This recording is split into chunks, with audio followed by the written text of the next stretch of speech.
हैं, तो क्या हम हिंदू होकर के, हमारा हिंदुस्तान होकर के हमें देशद्रोहियों के खिलाफ बोलने का अधिकार नहीं है?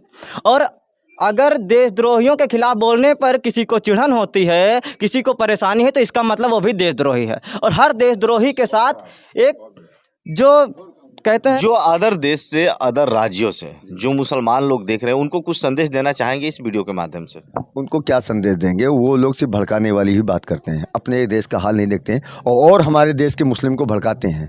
उनका काम यही है। जैसे पाकिस्तान ले लीजिए आप, उनको खाने की रोटी नहीं है, मगर हमारे यहाँ मुस्लिम को और जोश खोज देते हैं, चंदा देते हैं, फंडिंग देते हैं कि आप हिंदुस्तान को तबाह कर दो। उनकी मानसिकता तो यही है। वो हिंदुस्तान को भी पाकिस्तान जैसा बनाना चाहते हैं।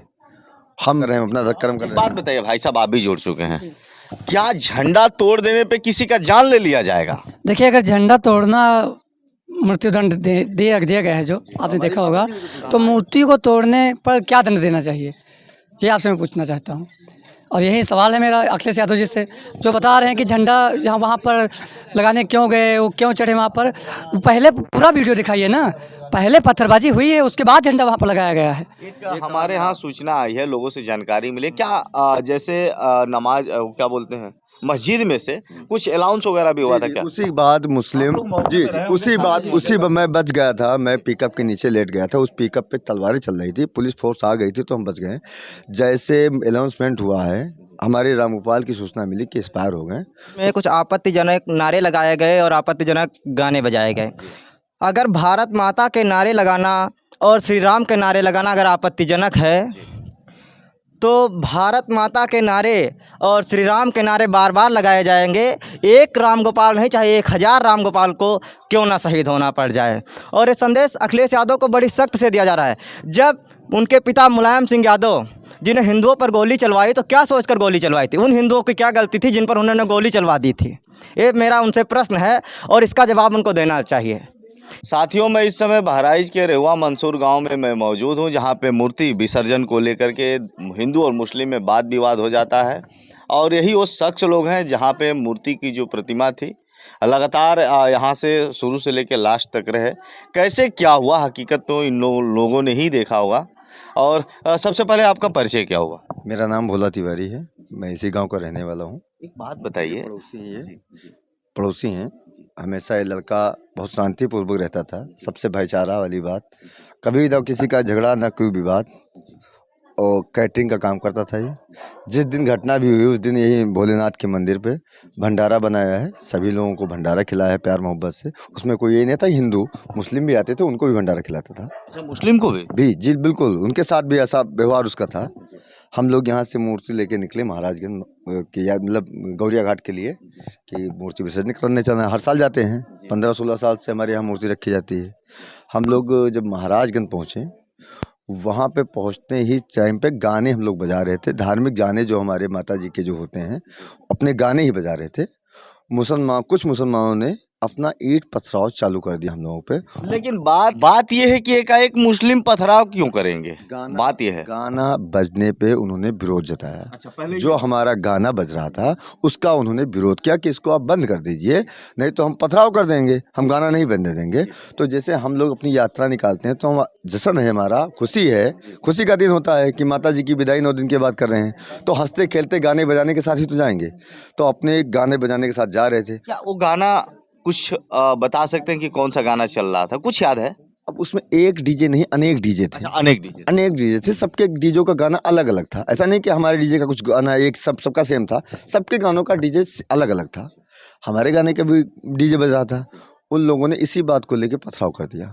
उसमें हमारी माता जी का हाथ भी टूट गया, माता जी भी, शंकर जी भी, हमारे गणेश जी की प्रतिमा थी वो भी खंडित हो गई। उसी बात पे ग्रो होने लगा। पब्लिक कंट्रोल नहीं किया कर पाई, क्योंकि माता जी की प्रतिमा जो थी वो खंडित हो गई, और खंडित होने के बाद विसर्जन किया नहीं जाता है। तो हम लोगों ने प्रशासन से मांग की कि आप लोग एक्शन करिए, क्योंकि प्रशासन उस टाइम कम था, उनकी संख्या 10 से 15 या 20 लगभग, इससे ज़्यादा फोर्स वहाँ पे नहीं थी। और मुस्लिम जब पथराव करने के बाद जब ये सब बवाल दंगा होने लगा, तो रामगोपाल ने क्या किया कि गलती से भगदड़ में कोई कहीं भागा कोई कहीं भागा, तो ये भी भागा तो इस छत पे उनके तरफ भाग गया। तो वहाँ पे झंडा था, तो इसी जोश में कि तुमने हमारी मूर्ति तोड़ दी तो हमने आपका झंडा तोड़ दें, कम से कम कुछ तो करना ही पड़ेगा। आपने एक चट्टा मारा, ना मार पाए तो आपको गाली ही दे दें। इसी बहाने उसने झंडा पकड़ लिया। कौन ऐसी बड़ी गलती हो गई कि जिससे गोली चलानी पड़ गई? बात यहाँ तक सोचने को गलती कोई नहीं की थी, सिर्फ उनका झंडे को ही पकड़ लिया। क्योंकि मुसलमान बहुत कट्टरपंथी सोच सकते हैं, ये आप भी जानते हो। ये हमारा धर्म है, मूर्ति तोड़ दी गई, हमारा भाई मारा लगा, फिर भी हम लोग शांति बना के अपने गांव में बैठे हैं। आखिर कब तक हिंदू मारा जाएगा? कब तक हिंदू मारा जाएगा? हमेशा मारा जाएगा जब तक एकता नहीं होगी हिंदुओं में। एकता नहीं है हिंदुओं में, इसी कारण उनके में फंडिंग आ जाती है अलग जगह से। हर व्यवस्थाएं उनमें मुहिम कराई जा सकती हैं। आप पे दुख होगा तो वो लोग मुसलमान इकट्ठे चंदा लगा लेंगे, हम में ऐसी व्यवस्थाएं नहीं है। लेकिन हर मामलों में देखा जाता है, हर मामलों में, हिंदू मुस्लिम की बात नहीं करने आया हूँ।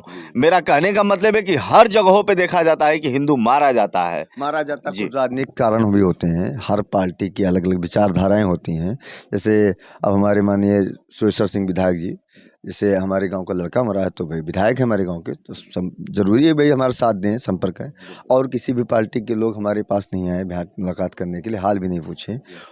जो विपक्षी लोग हैं वो देखिए तरह तरह के इल्ज़ाम हम पे ही लगाए जा रहे हैं कि आप गाना ऐसे बजाते हो, आप ये करते हो, आप वो करते हो। अगर गाना थोड़ा सा गड़बड़ बजा दीजिएगा तो किसी को जान मार दीजिएगा। अभी 12 अफवात इनका हुआ है। मैं मानता हूँ भाई साहब, गाना अगर बज ही गया, गाना कोई तो क्या उसको जान से मार देंगे?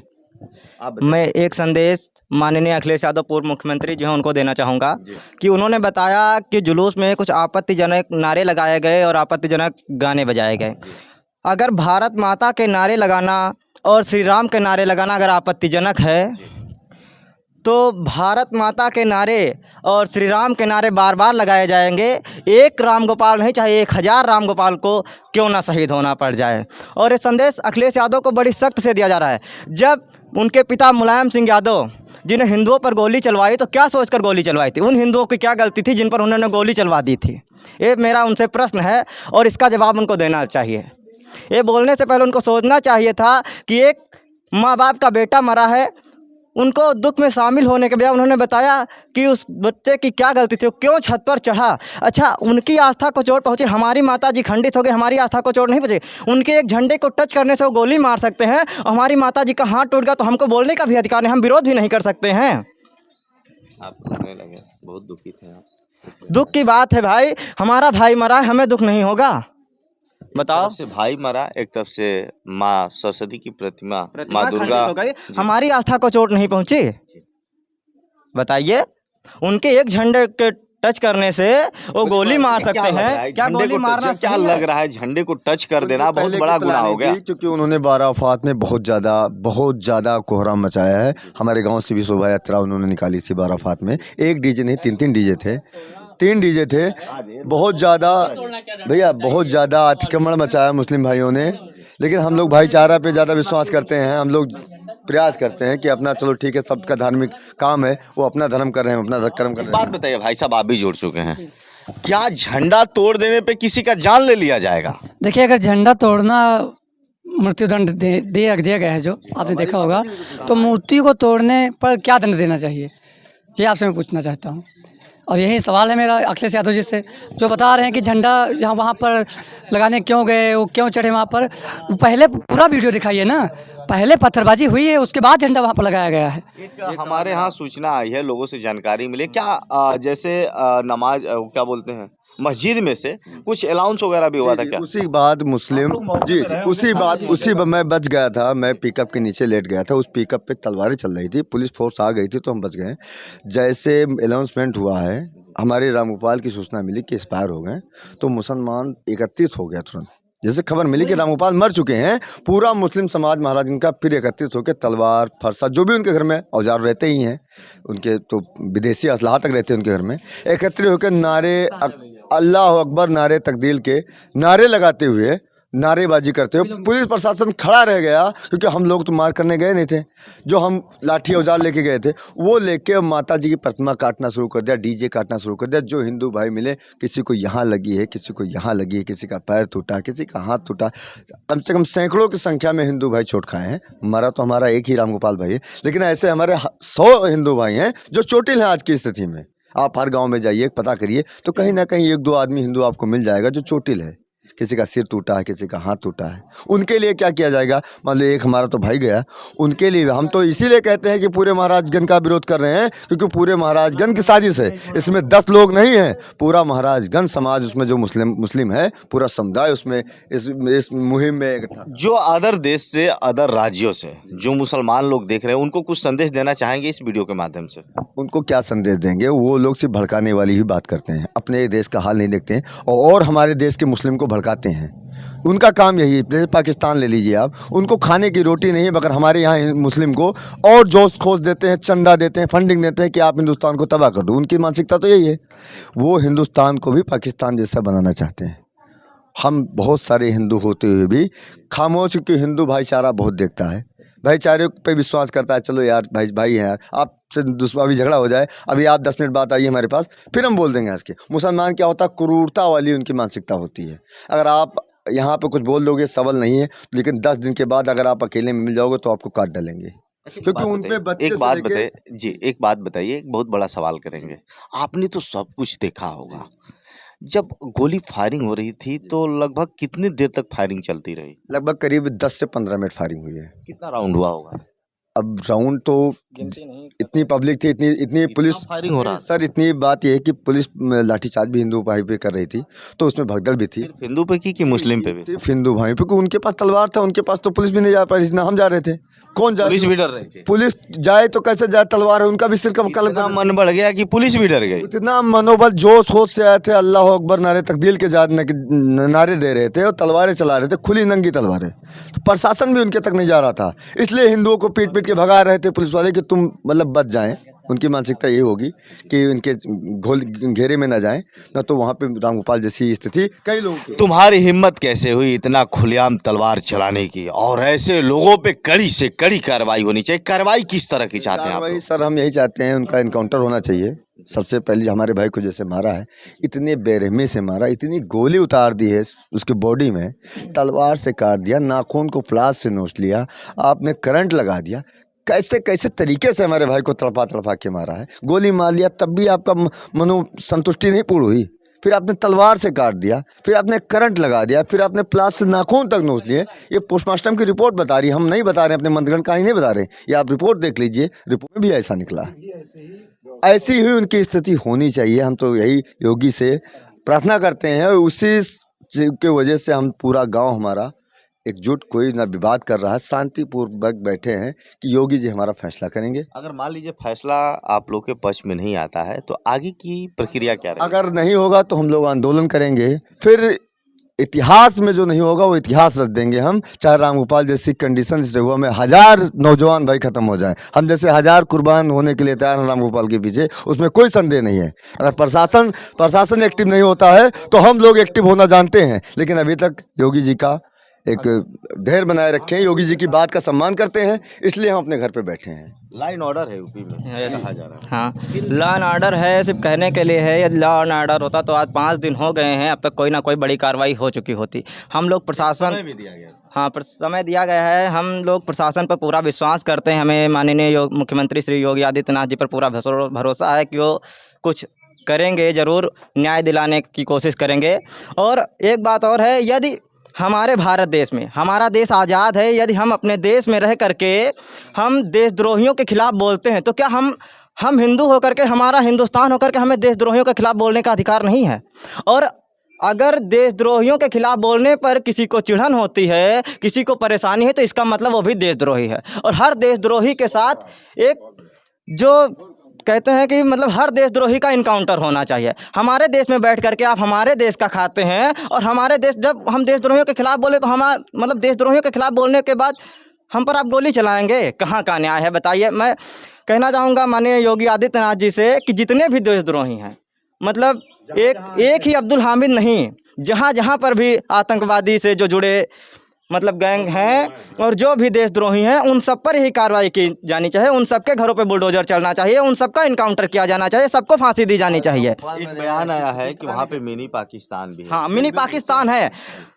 अभी मैं कैमरे के सामने हूँ, लेकिन इतना मैं विश्वास के साथ कह सकता हूँ कि यदि STF, LISN और ATS जैसी एजेंसियों को लगाया जाए जो चेक करें और अच्छे से तलाशी की जाए तो अवैध हथियारों का एक वहाँ पर बहुत बड़ा जखीरा मिलेगा और बहुत सा मतलब क्या कहते हैं कि वो एक आप समझ लीजिए कि आतंकवादियों का ही गिरोह है वहाँ पर। पूरे लगभग आतंकवादी है जो हिंदू हैं, जो 10-5 घर हिंदुओं के हैं वही चाहे बच गए हों, लेकिन वहाँ पर लगभग सारे आतंकवादी ही हैं।